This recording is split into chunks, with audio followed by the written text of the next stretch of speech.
Assalamualaikum warahmatullahi wabarakatuh.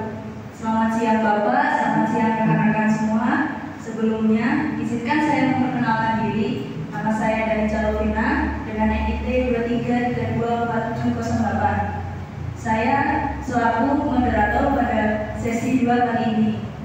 Baik, tanpa menunda waktu lagi, saya persilakan kepada penyaji materi 2 untuk maju ke depan.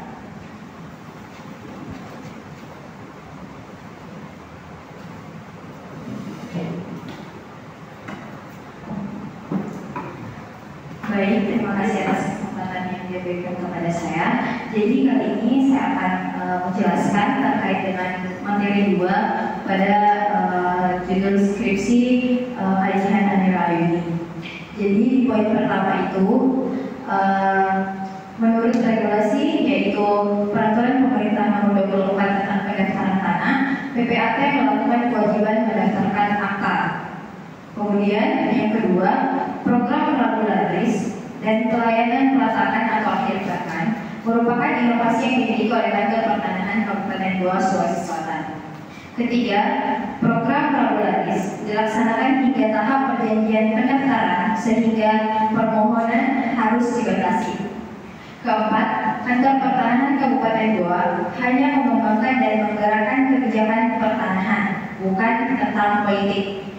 5. Kesimpulan merupakan hasil dan analisis, bukan mengulangi dari bagian analisis. Saya kembalikan ke moderator. Terima kasih kepada penyaji atas paparan materinya. Selanjutnya saya persilakan kepada pembahas 1 untuk maju ke depan.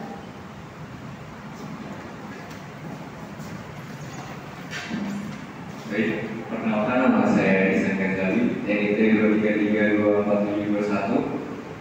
Di sini akan membahas mengenai poin keempat, yaitu Kantor Pertanahan Goa hanya menerapkan dan mengembangkan suatu sistem, bukan politik. Tapi dalam teori struktur fungsional dengan substansi teori, masyarakat memiliki suatu sistem sosial yang terdiri atas bagian-bagian atau elemen yang saling berkaitan dan saling menyatu dalam keseimbangan. Pemerintah sendiri itu adalah suatu sistem politik. Sistem politik yang ada itu tentunya berhubungan dengan kebijakan pemerintah yang ambil untuk masyarakat. Lalu bagaimana bila kebijakan itu akan berjalan atau berkembang jika itu bukan termasuk dalam sistem politik itu? Terima kasih. Terima kasih kepada pembahas 1 atas pembahasan dan pertanyaannya. Sekarang saya kembalikan kepada penyaji untuk menjawab pertanyaannya. Baik, jika saya menjawab pertanyaan dari pembahas 1, jadi menurut saya Kantor Pertanahan Goa ini jika tidak dibarengi dengan sistem politik, mungkin dapat mengembangkan kebijakan pertanahan itu melalui pendekatan administratif dan teknis. Tetapi perlu kita ketahui walaupun politik ini sangat berperan penting dalam suatu pemerintahan. Jadi menurut saya ini karena adalah program yang pure dari Kantor Pertanahan Goa, jadi menurut saya sistem politik ini tidak terlalu kita teliti lebih dalam, malahan kita harus lebih fokus kepada bagaimana dampak positif yang dihasilkan dari program pelayanan ini. Mungkin itu yang bisa saya sampaikan. Selanjutnya saya persilakan kepada pembahas 2 untuk maju ke depan.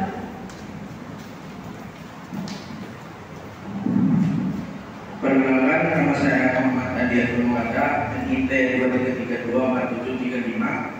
Pertanyaan saya mengambil poin nomor 3,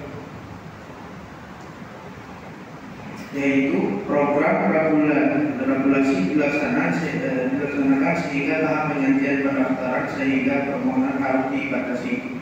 Saya mengambil teori pilihan nasional mengapa kegiatan permohonan harus dibatasi dan bagaimana dampak jika tidak dibatasi.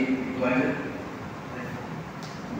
Terima kasih kepada pembahas 2 atas pembahasan dan pertanyaannya. Kemudian saya Kembalikan kepada penyaji untuk menjawab pertanyaan.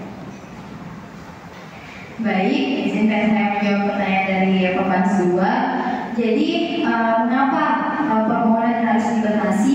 Karena ketika permohonan tersebut tidak dibatasi, mungkin kantor pertanahan 2 akan memiliki permohonan yang membelak, yang mengakibatkan tidak terjadinya keadilan dan efisiensi waktu. Jadi, tanpa untuk mengurangi program atau permohonan yang membelak itu, ada baiknya permohonan itu kita kurangi agar banyak tidak terjadi penundaan ataupun bisa menyebabkan kesalahan atau ketidakadilan dalam distribusi terkait dengan pendaftaran tanahnya. Mungkin yang itu saja. Baik, berhubung dengan paparan materi pada sesi 2 ini sudah selesai, saya cukupkan sampai di sini. Terima kasih kepada penyaji, pembahas 1, pembahas 2, serta juru kamera atas partisipasinya